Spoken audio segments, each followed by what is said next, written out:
All right, Cam, who would you rather have for the rest of the season? Davante Adams or Tet McMillan? This one is disgusting. You gotta love Davante Adams. You gotta love the Sean McVay offense. He's also just a fantastic receiver who's probably gonna get their second best corner because of Puka.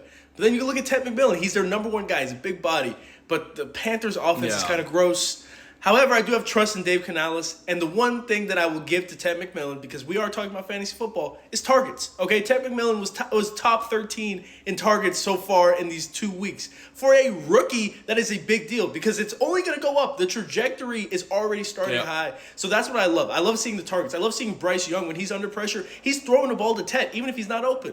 So I got to go with Tet here just because he's the number one option and he's going to have more targets. I tend to agree for both those reasons. Number one option means more targets, means the offense runs through him. Yes. And there is more of an injury risk with Matthew Stafford and just in the Rams in general, right? Davante Adams would be really good if he gets a lot of touchdowns, right? And touchdowns is not something sticky. I guess for Davante Adams, it might be. But again, in this situation, you'd much rather go with the number one. Even though the offense might be a bit worse, you know he's going to get peppered with targets. And in fact, he hasn't even scored a touchdown within the first 2 weeks and it still looked fine. So if that's his floor with no touchdowns so far, Tet McMillan has a long way to go to rise.